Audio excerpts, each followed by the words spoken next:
What's kicking, everybody? We are back for another episode of Pickin Fights. I'm Keith, joined as always by Tom. Tom, how are you today? Doing great, man. I have started the countdown already. The people, if you've been watching us for the past few weeks, you know that we have been talking about 288, UFC 288 coming up at the Prudential Center.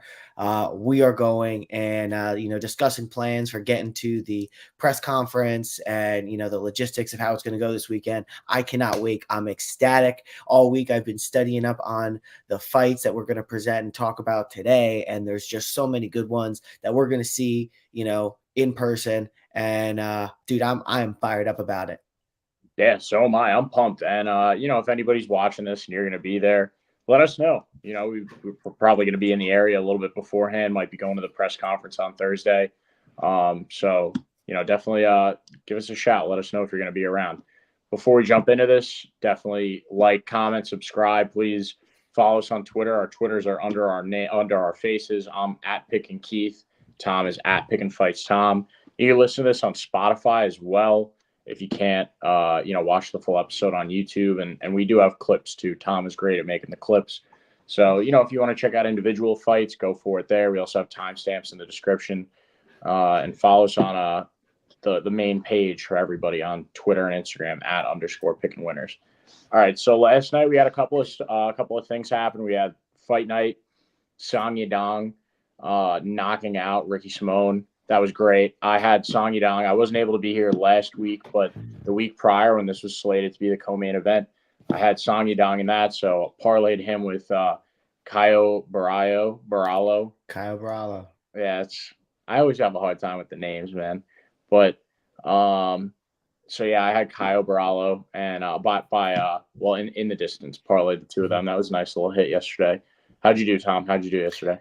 No, I did pretty good on the betting side of things in terms of the total picks. I didn't do so well. I had a couple of fights that I had pegged, felt good about that fell through. But ultimately, looking at the main card here, I had Song Yadong getting it done. Had him getting it done by knockout as well. So that one was good, even though it took until the fifth round there. And Ricky Simone hung in there, and I expected him to. He's a dog. He's shown a good chin and a good ability to go out there and grapple and deal with every competition that he's been faced with thus far. So I knew Ricky Simone was going to be up to the challenge, but Song Yadong, there's a lot of people, mainly Corey Sandhagen, talking about his speed and his power. So, Song Yadong getting it done in the fifth round, had that as far as a bet and as far as a pick. Bet and pick win was Caio Barallo, and bet-wise, something yesterday just came to me and was like, I think he's going to get it done in the second. I think he's going to get it done by submission. And that's really what happened. He went out there and he made it look, he didn't make it look easy. Michael Aljamain went out there and, it was a good back and forth fight in the first round. But Caio Barallo at the end of the first round realized if he could get Michael Aljamain down, he's really going to have the advantage there and can, do whatever he wanted to. And he went out at the beginning of the second, got it done there too. Rodolfo Vieira went out there and got it done as well. That was another pick and another bet that I won there. And that was really where I had my success. Beyond that, it was not too great. I had Waldo Cortez Acosta going out there and be able to get the job done via his boxing over Marcos Rogerio de Lima in a battle, like I said last week, in a battle of guys that can have as many names as they physically can cram in. That ends up being annoying to say over and over again. But, Rogerio de Lima went out there and had a distinct advantage in the grappling game, was able to get Waldo Cortez Acosta down a couple of times, tie him up. But, you saw the real advantage was in the striking for Waldo, especially in the boxing. Didn't get it done. Semi-close fight, but Rodrigo got it done by decision. Hey, props to Trey Waters fighting 2 weeks ago and getting the LFA championship, coming back out here and getting it done over in a unanimous decision over 3 rounds against Josh Quinlan, and a guy who's got a ton of knockout power. Great for Trey Waters going out there, get it done. And Fernando Padilla, UFC debut, getting it done over Julian Erosa, knocked him out with a right hook. A little bit of a questionable stoppage there. It looked like Julian Erosa, even though he was knocked down and potentially out 2 times before that, when the ref actually stepped in, Julian Erosa looked like he was trying to get away and recover. So a little bit of an early stoppage there, but start the main card off, 3 quick L's for me, and then 3 quick wins. So it ended even, but up on the betting side. So, I'll take it. Yeah, that's definitely how you end a night. And then they also had the bare knuckle fighting championship last night. You had Eddie Alvarez winning by decision over Chad Mendez. And Luke Rockhold getting his teeth shattered by Mike Perry last night. You catch any of that? That was gross. Yeah. At first when you're watching it and you see, Luke take a shot, back away, stand around, and then Dan Miragliotta step in, they talk a little bit, him take a knee, and then the fight just be over. Mike Perry's face, and I'll see if I can pull it up here in a second, but Mike Perry's face when Dan Miragliotta waved it off was shocked. Like he didn't expect it. Like he was like, "Are you serious? You just calling it quits there?" And then later on when you see like him like talking and like his teeth are all messed up. I mean, listen, a guy we were just talking about, a guy who's fighting this weekend, got his teeth knocked in by Ian Cutelaba. Devin Clark. Devin Clark. He's knocked in, continued fighting, had to get them sewn back, but I guess he's not a model in the way that Luke Rockhold is. But yeah, I mean, listen, like, I get it. Like I'm not someone who's going to step in there and I don't want to even run that risk of my teeth being knocked out or dislodged at all. But at the end of the day, if you're going to sign your name on the dotted line for the bare knuckle boxing championship, I feel like that's something that you have to consider and accept. Like, all right, like that, this is where I'm at, and you got to keep. I mean, I don't know. Maybe I'm not someone to talk. Maybe I don't get a vote, and then I guess I don't. But at the end of the day, like I feel like if you're signing up for that, like, come on, like that's. Yeah, you kind of have to know your face might not look the same because the gloves protect. They prevent a lot of damage, and just goes to show you get punched in the mouth with bare knuckles, you might get your teeth shattered. I mean, Luke Rockhold's gotten punched in the face how many times over the past 2 decades, basically. Doesn't have the chin for a fighter, man. Doesn't have the chin for a fighter, and maybe doesn't even have the pain tolerance for a fighter at this point. Like I said, like if he's gonna call it quits, I mean, listen, maybe it's a business decision. He knows that he's got a modeling career to maybe look out for, right? And if he's dislodging his teeth, that's a big part of the smile and the face structure. So at the end of the day, maybe he made a business decision last night, and you can't fault him for that. Yeah. I also think it's just. It's probably weird to have your teeth swimming around in your mouth for a couple seconds, and it might have freaked him out or something. I don't know, but yeah, he looked terrible. His mouth was shattered. He did, but before that, he didn't look good either. I mean, he did stumble Mike Perry early in the first round there, but then Mike came right back and was putting it on him. And it just looked like Luke Rockhold kind of quit. Yeah, did you happen to catch Conor McGregor in the crowd yesterday calling for somebody to throw an uppercut? Yeah, I saw that. That was Eddie Alvarez. You could see him. He throws like a left hook, and then you hear uppercut, and then Eddie just steps in with a rear hand uppercut that lands flush right there on Chad Mendes. And I don't know if you happen to see it afterwards, but they were at like their press conference, and Eddie Alvarez was like, "I thought he was telling Chad to do that to me." I missed that. So he threw it first. Yeah, he was like, I don't know who he was saying that to. And then Mike Perry facing off with Conor McGregor after his fight was interesting as well. But that Eddie Alvarez Chad Mendes fight, both those guys looked juiced to the gills, but they were throwing bombs and they both knocked each other down a couple of times. Just heavy shots from the two of them. Chad Mendes' hands definitely work. He's Mendes. Absolutely. And also he is huge. I mean, he's got some of the biggest traps I've ever seen on a guy. Yeah, he's huge, man. He's got like that turtle shell. I'm trying to find real quick. I guess it's not coming up, but I was trying to find real quick the Conor McGregor yelling in the crowd, yelling for the uppercut. Oh, here it is. Right here. Great moment. 1 second. Let's see if I can get it up here. If I can.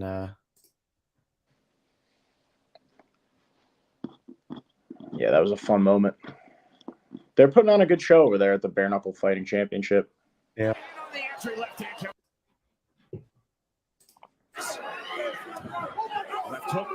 You hear him right there? Yeah.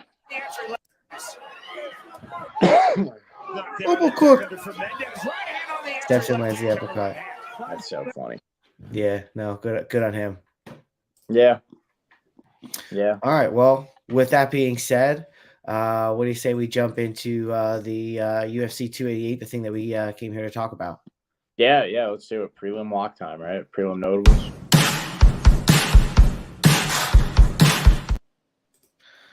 All right.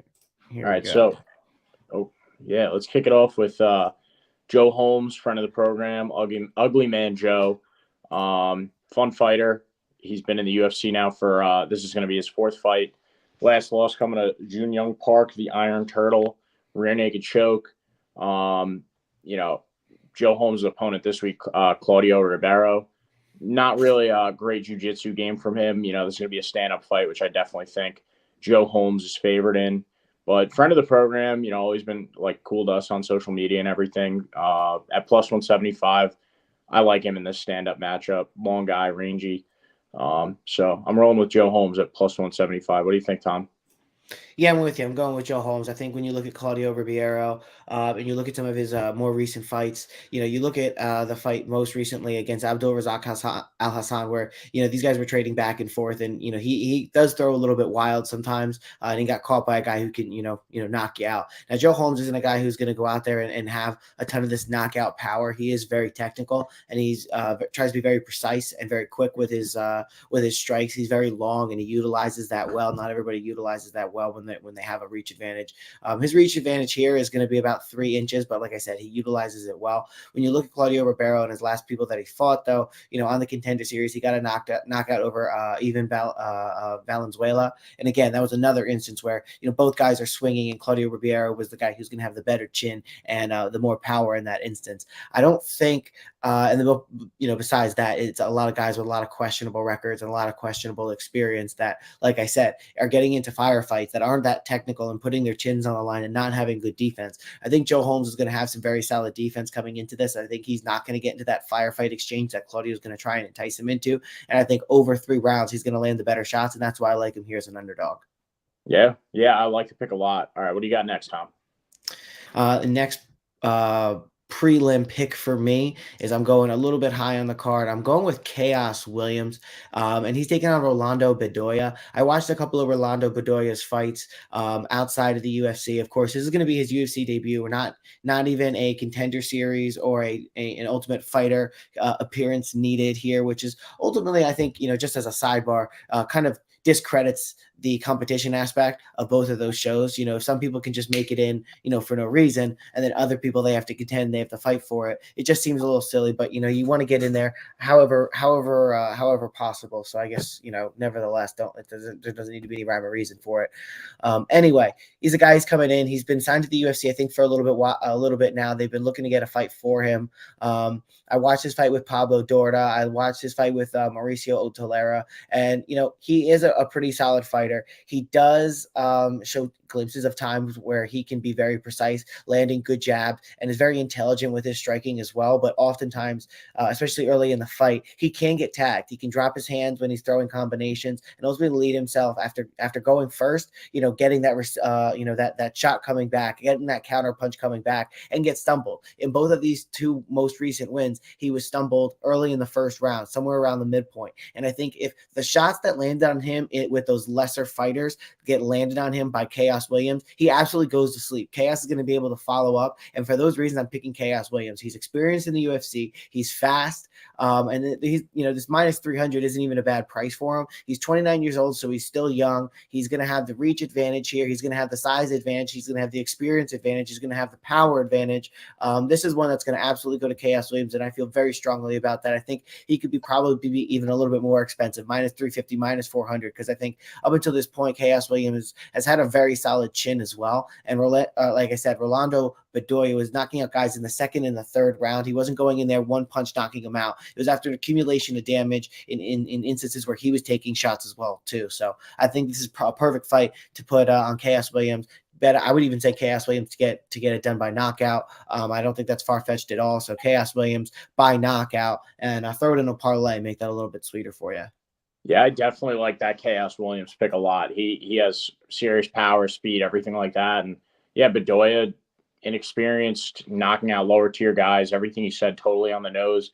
And 2023 has been a little bit weird with this trend, but overall, guys making their debut in the UFC don't typically fare super well.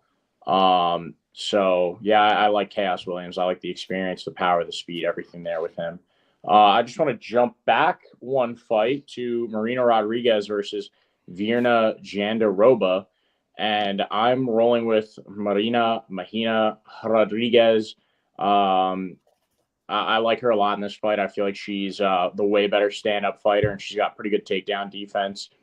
Virna Jandiroba, you know, she had a good winner last time around against Angela Hill, but I think Rodriguez is much more talented than Angela Hill.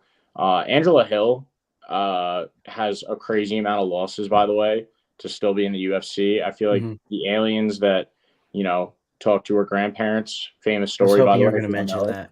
Yeah. I feel like they probably like came down and spoke to Dana White, and they were like, yo, you got to keep this girl in the UFC. And what's Dana going to say to aliens? But I like Marina Rodriguez a lot here. Great stand-up game. She's been in some tight boxing matches, lots of strikes thrown. And I think that she can prevent takedowns from Virna, and Virna doesn't really have much for her on the feet. More than anything, I do like this fight to go the distance. I don't think that that's going to be very favorable with the odds. I think that's just a nice little chip for your parlay. But at minus 165 and the fight to go the distance, if you like both of those, I'm sure Marina Rodriguez is going to be, like if you take that bet, Marina to win by decision or by points, you'll probably be pretty profitable. What do you think, Tom? You like that pick?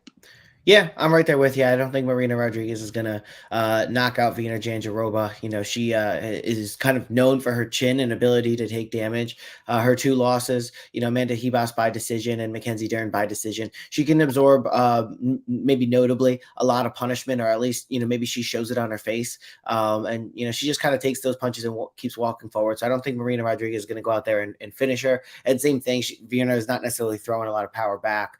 Both these women have decent jiu-jitsu and grappling, but I don't think it's going to be enough to overpower another woman to get a finish there either. So I think taking this fight by decision is probably pretty safe. And I think Marina Rodriguez is just a little bit better in each of those areas. So I think her by decision is probably a pretty fair bet. Sweet. What do you got next? Another fight that I want to talk about is, and everybody loves to talk about it, Drew Dober, Matt Frevola. Drew Dober has been in a lot of fun fights, back and forth fights. His chin is holding up as exactly how you think it would. Look at that thing. It is huge. He looks like a combination of Marvin Vettori and Buzz Lightyear.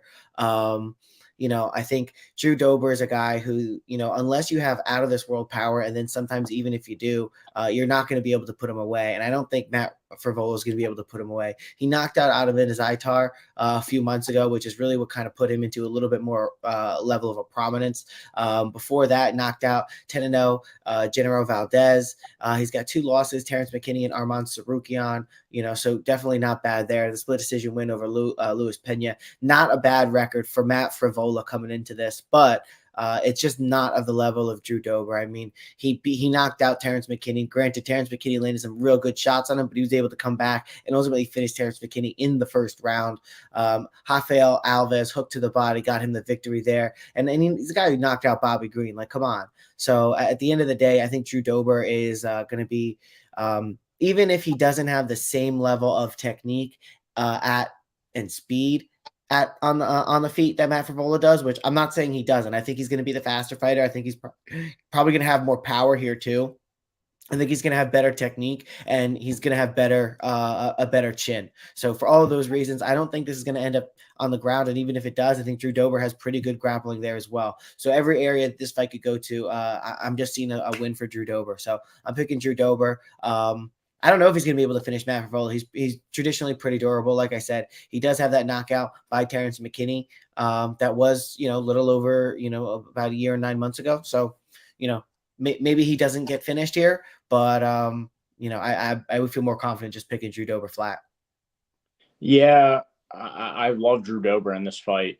I'm really excited to see this one, at the Prudential Center. I hope nothing happens to this because I feel like this is going to be a sick fight live. Drew Dober, big time brawler when he needs to be. Like, he can just throw these heavy shots up close, like that finish of Terrence McKinney up against the cage. I like Drew Dober by knockout. The people at Tapology definitely agree. I just think he's got the ability to like catch people. He's accurate, but when he throws those those crazy hooks that he has, super powerful, super strong, and they land on the chin quite a bit. So I love Drew Dober in this fight, and I love him by knockout as well. What do you got, Tom? Sorry.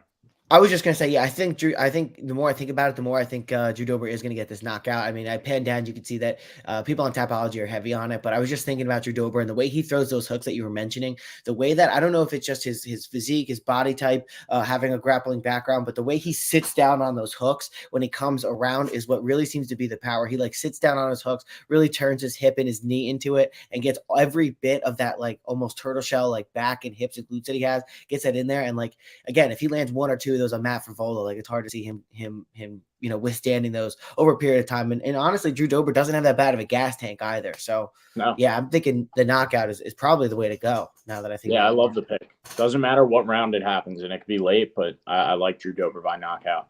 You got any more prelim locks? Because I'm good on mine.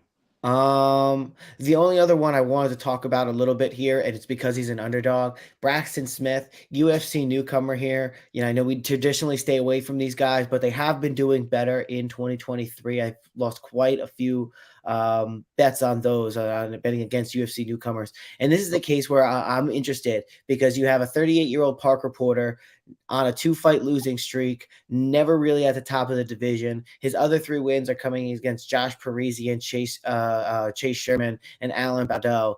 Not top level competition, basically the bottom of the barrel. Those are like the 3 you need to beat in order to remain inside of the UFC. 2 losses come until Jailton Almeida, which is forgivable, and Justin Tafa, who knocked him out just 2 months ago. So now you have Parker Porter coming in, who's traditionally not that technical, traditionally leaves himself open, can get into firefights, can get hit back, and now, has had his chin cracked at 38 years old just 2 months ago, coming in against a guy who's going to be in the UFC, who's going to be eager in front of that, what I know is going to be a rabid Newark, New Jersey crowd coming in there with heavy hands. Now he doesn't have fought the best of competition, as you can see, 11-6, 2-0, 0-0, only 5-1 himself, but he's got all of these by knockouts. Look at the size of this guy. I'm going to pull him up for you. Absolutely shredded to the gills. I think this is a guy who's going to have a ton of power, and he does have power that if he exchanges in a firefight with Parker Porter after getting knocked out 2 months ago, I just think 155 is a good price to pay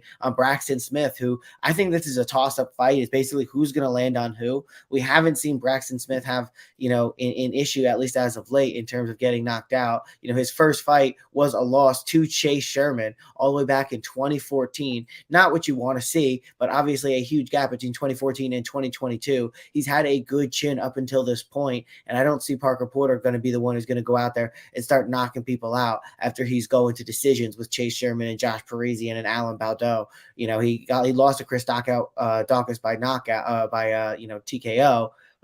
And last win was not inside the UFC, was by knockout. So I don't think Parker Porter is automatically going to find it. He's listed as the favorite here, so I'm going with Braxton Smith as the underdog to get it done by knockout.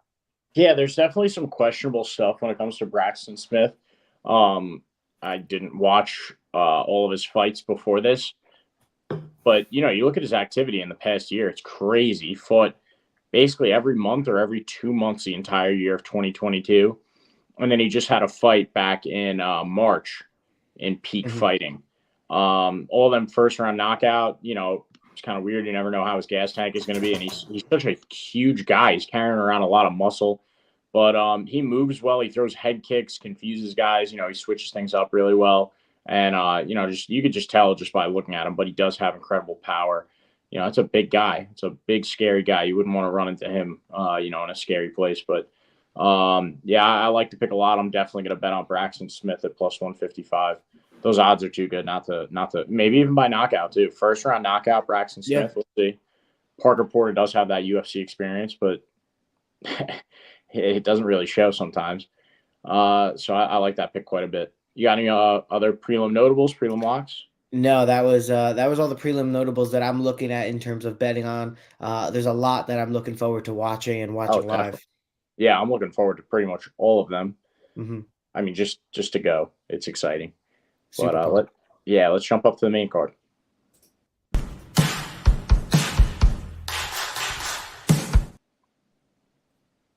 So first fight on the main card, we have Kron Gracie versus Charles Jourdain. And this is a big question mark for me right now. Charles Jourdain coming off a 2-fight losing streak, but He did just sign a new 75-75 contract with the UFC.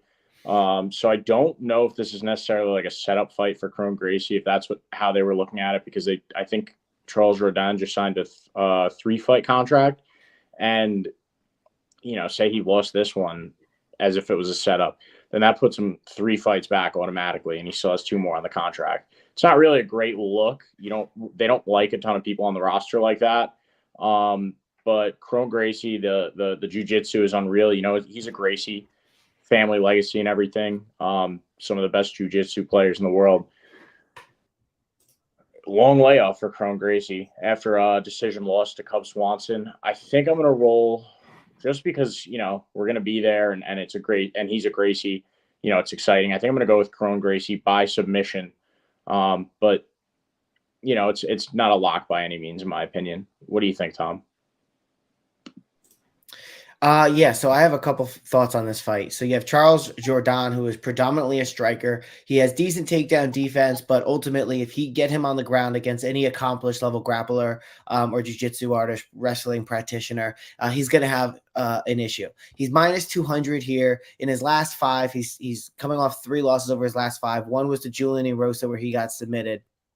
Andre Ewell, he went to a decision. Then he submitted Lando Venata, which was really good. But Lando Venata was having his way with him, got a little overzealous, and Charles Jourdain was able to catch him. So he's got that like sneaky jiu-jitsu that if somebody gets a little overzealous or is a little bit overconfident in a scramble, Charles can catch him. I think Kron Gracie is way too good. Kron Gracie is a guy who got out of an armbar or a rear naked choke by Gary Tunin, ultimately to get Gary Tunin and get him submitted, I think, by rear naked choke as well.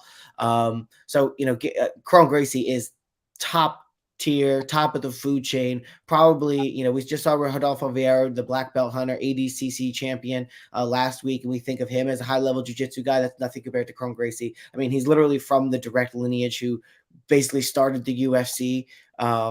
He is a guy who is just, you're not going to beat him on the ground. You're not going to enter that territory with him.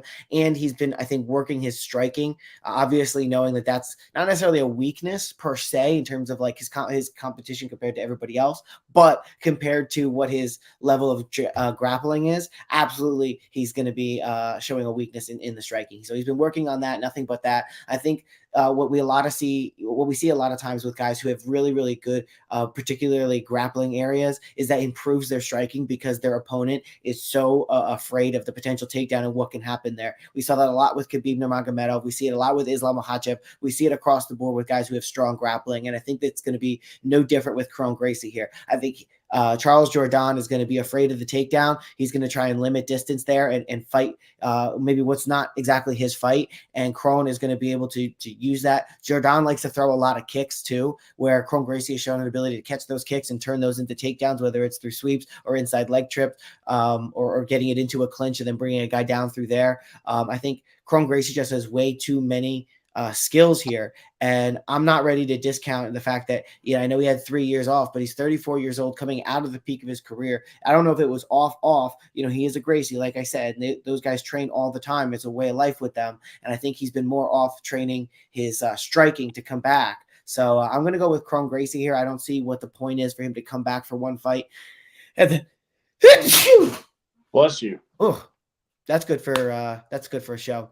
Anyway, I don't see what the point of Kron Gracie coming back just for one fight and then leaving is. So I think he's trained. I think he's gotten to a point where he feels confident that he can go for a run here, and he's coming back and he's going to get it done over Charles Jourdain. I think he's going to get it done probably in the first round via rear naked choke submission. And he's plus money right now. Yeah. You got to snag it now if you want him. Because I think a lot of people are going to see the Gracie name, and maybe when open workouts come around, things change. But yeah, like I said, I'm conflicted on that one, but I am leaning towards Kron Gracie. All right, next one up, we've got Movsar Evloev versus Bryce Mitchell. And I hate to do it to Thug Nasty, but I think I'm going to roll with Evloev here. I just think he's great with striking. He's definitely a point striker. A lot of his wins coming by decision, but he throws good, heavy shots. He can do it from all sorts of all different ranges and everything. He can hit you up close. He can hit you from distance. He uses kicks, punches really well. And he's great with grappling too. Bryce Mitchell's last fight against Ilia Topuria kind of made me lose a little bit of confidence in him. because he looked totally unprepared for that fight. And then he just got like dominated, there's really no other way to maybe like molested by Ilia Topuria. Like it was somewhat embarrassing because Bryce Mitchell, the ceiling was very high for him for a while. I think against a guy like Movsar or Evloev who can stuff takedowns and outstrike Bryce Mitchell very easily on his feet. I'm gonna roll with Evloev all the time, 10 times out of 10. I think. I hope I'm not proven wrong for my wallet and for the show, but at minus 265, a little bit steep, but I'm gonna roll with Evloev. What do you got, Tom? Yeah, Bryce Mitchell. Now, the one thing that I will say about that Ilia Topuria matchup is that was one that I think it was thrown together a little bit on short notice. I know it was only 2 months ago, and he just looked terrible. He got, basically Ilia Topuria had his way with him in that fight, like you said. Bryce Mitchell did say that, I think he was very, very sick before that. And, he came out with this excuse and that excuse. It actually, everybody says like, oh, I was super sick. I couldn't train. I wasn't myself in that fight. And that may be true. Then they go, that's not an excuse. And I understand what they're trying to say, right? They're saying like, I'm not making an excuse. I went out there, I lost. He was the better man on that night. But the reason he was the better man on that night is because I wasn't 100%. I was dealing with this. I was dealing with that. And I'm a better fighter than that showed. And in my next fight, you're going to see that. And that very well may be true. But I think even a Bryce Mitchell at his best day with his game and with his style is not going to be enough to beat a Movsar Evloev. He's 16-0 for a reason. He fought to a decision with Dan Ige, in which case, we know Dan Ige has some decent grappling and some decent takedown or some really good takedown defense. And he was able to go back and forth with Dan Ige. Hakeem Dawodu, his level of competition inside the UFC has not been that high, which is something that you can point to in terms of the Bryce Mitchell fight. At least he has been in there with the likes of Ilia Topuria. He's been in there and got that dominant win over Edson Barboza, who is aging. He went in there and he got that decision win over Andre Fili. He does have a win over Charles Hossa. So like a lot of the competition that we've seen Bryce Mitchell in there against has definitely been better than what we've seen Movsar Evloev against. But the fact is when you look at striking, I think the reason Bryce Mitchell was able to knock down Edson Barboza was because he had that threat of the takedown that we talked about, with the Kron Gracie fight. Because Bryce Mitchell has been so nasty on the ground with his grappling, with his jiu-jitsu, I think guys are afraid of that, and that leads to him to have more success in the stand-up. I think Movsar Evloev is strong enough in the grappling department where he's not going to be afraid of Bryce Mitchell with the takedown. Ultimately, I think one-on-one, I think Bryce Mitchell probably would have more success in the grappling game of these two guys if it does go to the ground, which I'm thinking it may at some point. But I think when it comes to standing, Movsar Evloev is going to be more, have the advantage of the feet, have the quicker strikes, have the quicker leg kicks, be able to maybe beat up the front leg of Bryce Mitchell that we saw Ilia Topuria beat up, that we saw Edson Barboza start to beat up. So I think I'm still going to roll with Movsar Evloev. I think he's going to be able to keep the fight standing. I think he's going to be the better guy on the feet, land some more damage there. And I think when Bryce Mitchell does get him down, ultimately, I don't think Bryce is going to be able to land a ton of damage. I think Movsar Evloev is going to force some scrambles and force it to be competitive on the ground where Bryce isn't going to be able to land the damage. And the judges are ultimately going to have to look at, maybe Bryce took him down and landed some more takedowns, but he didn't have a ton of control time. And even the time he did have him down, he didn't land the damage that Movsar did on the feet. So for those reasons, I'm going with Movsar Evloev to win by decision. I like the pick. I like it a lot. Jessica Andrade versus Xiaonan. I'm going with Jessica Andrade. I think that she's a competent wrestler, jiu-jitsu practitioner. Obviously, Aaron Blanchfield made her look silly, but and I just don't think that Xiaonan really is. You saw her fight against Carla Esparza. She gets put into the crucifix and then just elbow, just eating punches. I'm not saying that's what Jessica Andrade is going to do to Xiaonan, but I think she's going to take her down. She's going to do her work on the feet, but I think ultimately she's going to take her down because she knows she's weak there. And Jessica Andrade is at least, she's pretty competent. So I'm sensing either decision win or some sort of ground and pound, maybe even a submission. But yeah, overall, Jessica Andrade, those are basically the three ways that someone can win a fight. So yeah, I'm rolling with Jessica Andrade here. What do you got, Tom? Yeah, same thing. Minus 195, I think, is a fair price to pay for Jessica Andrade in this fight. Just down at 115 pounds. So Jessica Andrade just going to have more of a size advantage as long as she doesn't have an issue with a weight cut here. She's always had a very strong grappling background, which Xiaonan has shown that can definitely be a weakness. And then when it comes to striking, Jessica Andrade, she has no weakness there either. So I think all in all, she's better in basically every area. And at 115 pounds, it's going to be dependent on the weight cut for Jessica Andrade. As long as she can do that well, I think she's going to get this one done. Like you said, it's hard to pick a way because she can get it done in a variety of different ways. So yeah, I think maybe under 1.5 might be if you can take that bet, first round finish. If you can be indecisive on how it gets it done, but yeah, or how Jessica Andrade gets it done. So, but yeah, that's my pick, Jessica Andrade. Nice. All right, next up we got Belal Muhammad versus Gilbert Burns. I'm a huge Gilbert Burns fan. He's been super active this year. He's minus 130 going into this fight. I think he wins this fight. It's a 5-rounder, but I think Gilbert Burns has the potential to finish Belal Muhammad. Belal Muhammad, I don't think he's been finished in the UFC. I don't believe, outside of being Jeff Neal way back in 2019. But that eye poke was kind of a finish, right? But I just think if Khamzat couldn't beat Gilbert, I don't think the Belal Muhammad is going to be able to, because you have to be furious with your striking to beat Gilbert Burns. And while Belal Muhammad finished Sean Brady his last time out, I don't think that type of striking really works against Gilbert Burns, because he can hang in there with anybody. And then Belal Muhammad's probably going to shoot for a bunch of takedowns. I don't think Gilbert Burns is the type of guy to just sit in his full guard. He's very active off of his back on the ground. Like we saw Vicente Luque just get wrestle fucked by Belal Muhammad. And I don't think Gilbert Burns is going to allow that to happen. So he's got it. I think he's got the advantage on his feet. He throws heavier shots. He's way better of a striker. And I think when Belal does go for those takedowns, he's just not going to let that happen. We saw what he did against Khamzat. Khamzat took him down or knocked him down and got on top. And there were instant hammer fists from the bottom coming up from Gilbert Burns. And they looked painful enough for Khamzat to stand back up. And, you know what Khamzat wants to do to you. He wants to get you on the ground. And for Gilbert Burns to thwart that effort speaks very highly to his ability off of his back. So I'm going with Gilbert Burns at minus 130. I mean, I think that's, you could bet responsibly, but you could throw a heavy wager on Gilbert Burns' money line here. What do you think, Tom?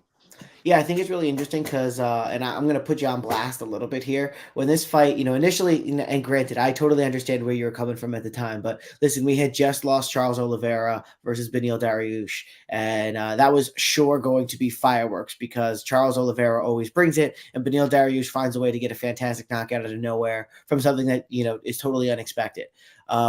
And then we got it replaced shortly thereafter with Belal Muhammad versus Gilbert Burns. And I remember texting you and you saying like, yeah, it's not going to be as exciting. And you're really disappointed about that. But ultimately, thinking about that Khamzat fight and thinking about, Gilbert Burns and how he went out there most recently about George Masvidal and the fight that he, the hype that he created around that. I think Gilbert Burns is going to go out there and he's going to bring the fucking noise. You talk about Khamzat Chimaev getting him down on the ground and the instant hammer fists. And I just think about that fight. And I think that fight was just such a hodgepodge of just going after it, where these two guys, they just were relentless and just for 3 rounds went to war. Now, how many rounds is this a 5-round bout or is this I believe it is, yeah. It's a 5-round bout. Is Tapology going to tell me if I probably 5-minute rounds. So this is going to be really interesting for both guys. I don't think maybe now I'm rethinking the fact that he's going to bring the noise a little bit, knowing that it's going to be 5 rounds. But here's the thing. Belal Muhammad's coming off of Ramadan, right? So I know he trains, during Ramadan and he takes great pride in that. And I think last year or 2 years ago, he had a big fight that came right around this time and he doesn't like fighting now. And this was on short notice and there was a thing about the weight and there was maybe a thing about the pay, yada, yada, yada. I think to a certain degree, Belal Muhammad had to be coerced in order to take the fight. And that could be in part due to the fact that he was coming off of Ramadan, which now going into a 5-rounder against the guy who, he just fought 2 weeks ago. But that also means that he went through a full training camp 2 weeks ago and immediately turned around 1 week ago, knew he had a fight. He couldn't have gotten that far out of shape. So I think Gilbert Burns is going to have the leg up in terms of physical fitness, but he's definitely going to have a leg down maybe in terms of durability, being that he just came off of a fight. So that's going to maybe even the scales in that regard. Belal Muhammad, the way he takes people down and he tries to grapple them, usually up against the fence, and he tries to land some punches, but he's not necessarily going there and trying to finish you. That is with the caveat of Sean Brady, where he was able to knock out Sean Brady on the feet, but I don't think he's going to be able to do that to Gilbert Burns. Like I said, Gilbert Burns was in there with Hamza Chimaev. He's been in there with guys like Stephen Wonderboy Thompson who can knock him out on the feet and didn't. I think he's going to be able to mix it up enough to where he's not going to be able to get knocked out. And I think he's going to land some big shots on the feet as well. I think both of these guys are maybe a little bit similar there, but I'd give the edge to Gilbert Burns. When it comes to the ground game, I think they have two different styles, and Gilbert Burns is a much more active style to whether he's on the ground, on the back, on top. If this is going through a scramble situation or they're in the clinch, I think Gilbert Burns is going to be more active in all of those situations, and he's going to be landing the more powerful shots. So I think Gilbert Burns is going to get this one done 3 rounds to 2, maybe 4 rounds to 1. It's going to be a toss-up, though. It's really hard to predict because of all of the variability between Gilbert Burns just fighting 2 weeks ago. That activity is great, but that also accumulation of damage is not. And then you have Belal Muhammad, who, his last fight was 5 months ago, so he's been active. He's just coming off of Ramadan, and, it seemed like he was a little bit, reluctant to take this fight here. So it's going to be really interesting to see how this one plays out. I'm riding with Jourdain Burns, minus 130. Give it to me. Well, allegedly, it was Belal Muhammad's decision to make it 5 rounds. That was like one of his stipulations, at least according to Chael. I watch all of his YouTube videos when he puts them out. So that was what he said, and the weight was, that was on Gilbert. Gilbert really wanted Belal to come back down to 180. I'm sorry, 170. 170, yeah, shot. But he wanted him to come down to 170. I think they're I forget what weight they're fighting at now, but 170. Yeah. Oh, so Belal did make it down to, or he's going to make it down to 170 then. Okay. Yep. So that was the agreement then, was that Gilbert wanted the weight and Belal wanted 5 rounds. And that makes sense, right? Because Belal Muhammad, if you're not having a full camp, you're going to want maybe 5 rounds to be able to institute your game plan, which is not going in there and getting the knockout, but you're a guy who, tries to go and you win off of points over rounds by wearing on guys and tiring them out. Right. So maybe he wants the 5 rounds because if he only has 3, he knows Gil's going to be able to go in there, have that aggressive game plan, be able to fight off of his back, be able to extort. What's the word I'm looking for? Be able to put out all of that energy and that aggression early in that fight because he doesn't have to keep it, in the gas tank for 5 rounds. So maybe he's hoping to go in there and have in the first few rounds a little bit more of a composed and a little bit more, less aggressive Gilbert Burns so that he's going to be able to get his takedowns and institute his game plan.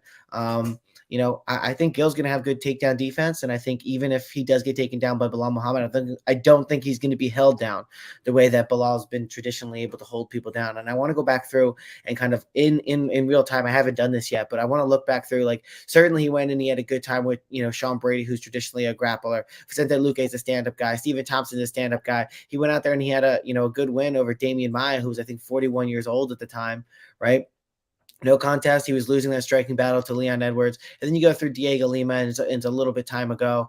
I think ultimately this is going to be a real test for Belal Muhammad here, and his most real test to date. Gilbert Burns has proved himself time and time again that he's at the top of this welterweight division, and he's absolutely a cream of the crop in terms of jiu-jitsu practitioner inside of the MMA octagon. So I think Belal Muhammad, if his style of fight can hold up against Gilbert Burns, then that's going to say a lot about Belal Muhammad and the fact that he really does deserve to be next in line for the title. And if Gil Burns can get this done against Belal Muhammad, especially showing that his grappling can, overtake Belal Muhammad, well, what's that going to be able to do to a guy like Colby Covington or, even Leon Edwards, who has the title now? I think either of these guys have a strong case to be able to, if they win this fight, to be able to fight for and really jump the line and jump Colby Covington to be able to get that Leon Edwards fight.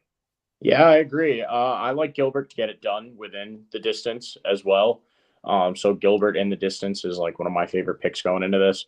I do want to say too, you said I wasn't excited for this. I wasn't initially as excited for this as I was for the Charles Oliveira, Beneil Dariush fight. And they kind of teased us a little bit too with like the talk back and forth between Dustin and Gilbert as well over Twitter and everything.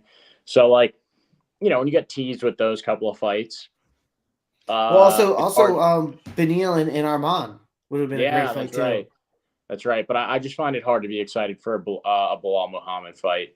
But being that Gilbert Burns is in there, And now I'm excited again. And all of the potential application that this has, this all of the reasoning this could have for the rest of the division and the shakeup. Like I said, I mean, you think Colby Covington. So here's the whole thing, but for Colby Covington, right? Like he's getting the championship or he's getting the title shot because theoretically he maybe had something on George Masvidal, right? But then Masvidal retires.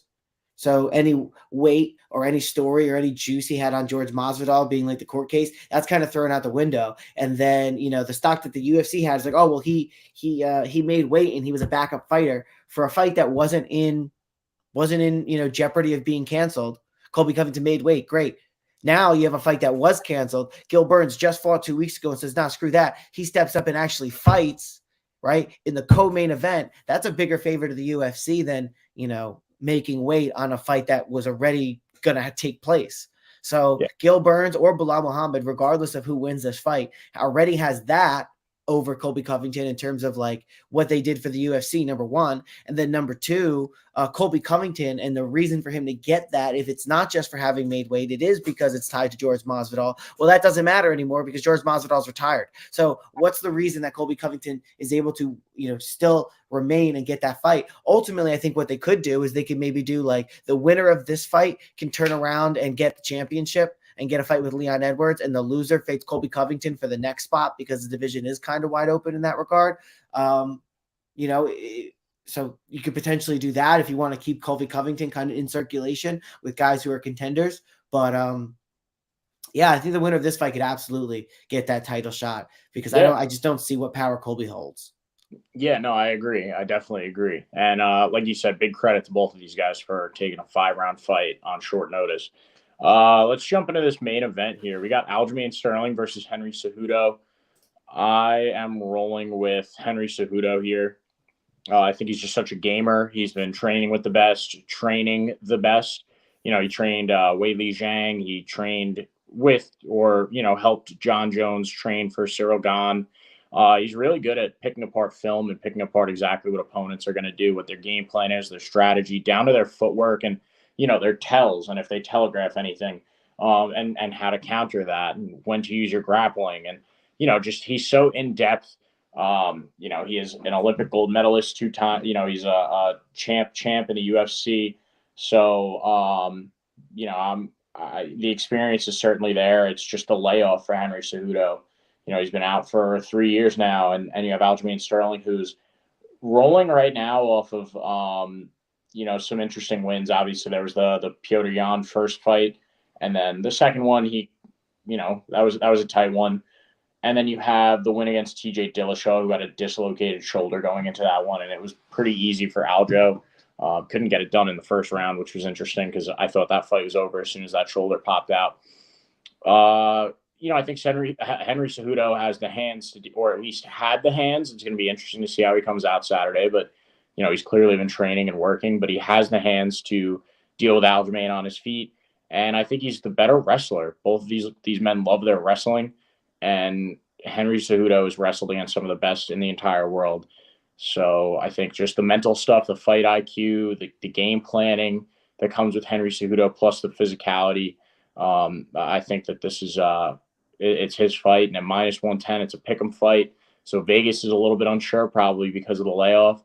But we've seen other former champions come back this year off of layoffs and dominate fighters. So I don't think it's going to be any different for Henry Cejudo come Saturday night. And I'm really excited to see him back and fight and everything. So I think we'll be hearing and new come Saturday night. What do you think, Tom? Yeah, I think they should change that. Like if you've been the champion and then you get it again, like I think it should be like and again, would be cool. Like they have like a third different moniker for like if you recapture the title. That aside, I think, I agree with everything that you said. And also I think it's interesting where the challenger has the gold in this picture and the champion does not. Nevertheless, I think Aljamain Sterling, his method of victory is, he's good enough. He's formidable on the feet, but he finds a way to get to the ground, and he's that human backpack.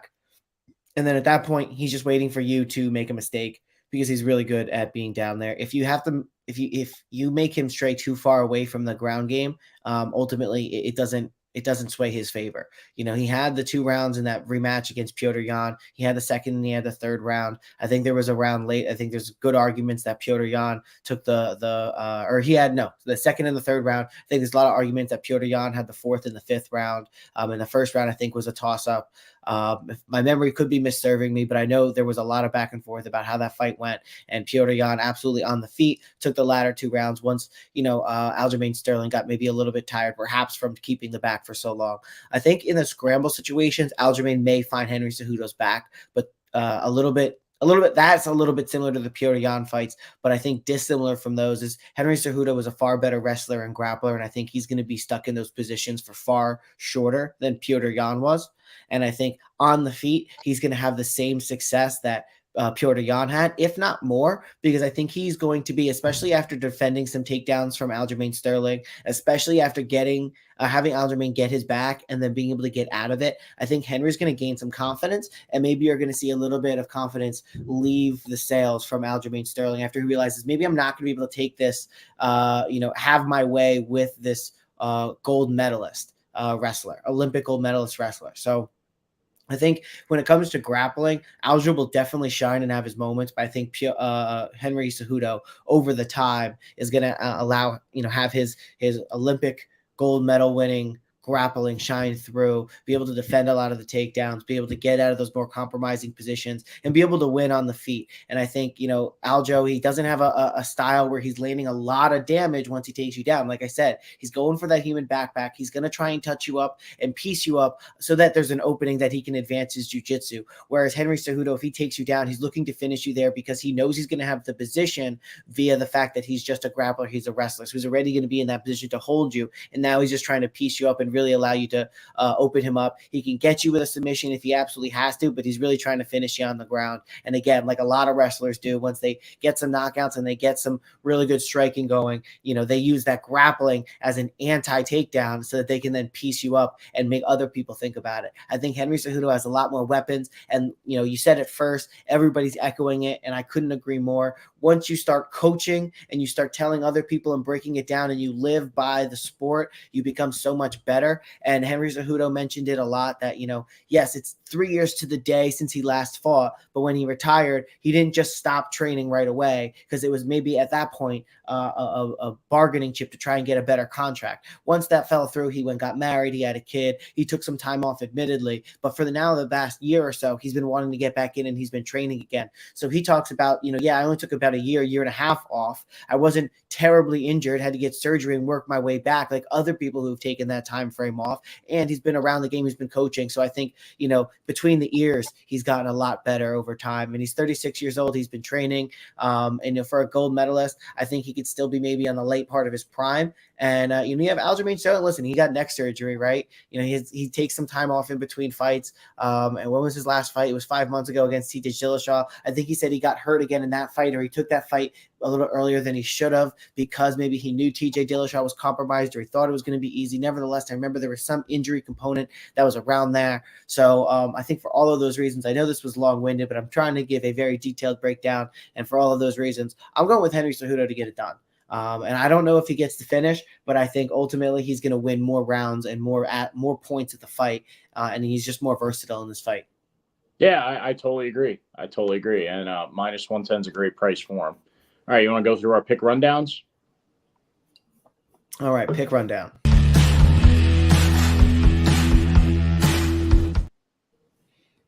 All right, prelim picks. I'm rolling with Ugly Man Joe, Joseph Holmes. I'm going to tell you with Braxton Smith over Parker Porter.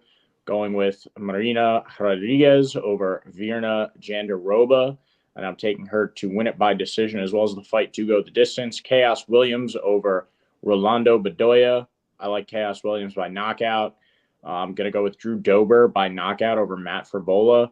Going with Kron Gracie, most likely by submission over Charles Jourdain. I like the Kron Gracie by submission pick. Going with Movsar Evloev over Bryce Mitchell. I like him to win by decision. Going with Jessica Andrade in the distance over Xiaonan. Gilbert Burns in the distance by finish over Belal Muhammad. And I'm taking Henry Cejudo over Aljamain Sterling. What do you got, Tom? I am going to be going with Joseph Holmes getting it done over Claudio Ribeiro. He's the underdog, so I'm taking him on the money line. I am taking Braxton Smith to get it done via first round knockout over Parker Porter. I am taking the Marina Rodriguez and Fiona Jandiroba fight to go the distance. I'm taking Chaos Williams to get a knockout, to get the win by knockout. I like Kennedy Nezachikwu over Devin Clark. I like Drew Dober to win over Matt Frivola by knockout. I think we're going to see a lot of knockouts. I'm so excited. Kron Gracie, I'm actually going to take him by knockout because I think Charles Jourdain is going to be looking, he's going to be trying to defend against the takedown and be looking out for the submission. And I think Kron Gracie is going to prove a point that, I went out there and I stand and I stood and I lost my last fight out 3 years ago, but I'm a different guy. I'm here to fuck shit up. And, I'm going to go out here and he's going to get a knockout. And I think he's going to set, the Prudential Center on fire to start the main card. Moisla Evloev, I think, is going to get it done by decision over Bryce Mitchell. I think Jessica Andrade is going to get it done over Yan Janyan by finish. I think maybe a TKO. Belal Muhammad, I think, is going to lose a 5-round decision to Gilbert Burns. And I think Henry Cejudo is going to win a 5-round decision over Aljamain Sterling. All right. I like it. Well, I hope everybody at home enjoys the rest of their Sundays. It's rainy up here in the Northeast, so it's definitely a lazy Sunday. I'm going to hang out for the rest of the day. But, definitely like, comment, subscribe. Please follow us on Twitter. Our names are under our faces, at Pickin Keith and at Pickin Fights Tom. Follow us on Twitter and Instagram as well, at _Pickin Winners and at Pickin Fights on Instagram. Definitely get in the comments and chat with us. We love when people chat with us. We always respond. And if you can't watch this on YouTube, you can listen to us on Spotify as well. We are over there. It's just under Pickin Winners. And we also have the clips and timestamps. So if you just want to hear about a specific fight, you can check out, that fight alone using the timestamps and the clips. Well, Tom, thank you for being here. Thank you, everybody at home, for being here with us. And enjoy the rest of your weekend. Look for us on the pay-per-view this upcoming Saturday. We'll be there. Yeah. Be in the corners. Yep. So keep an eye out for us. All right. Have a good one.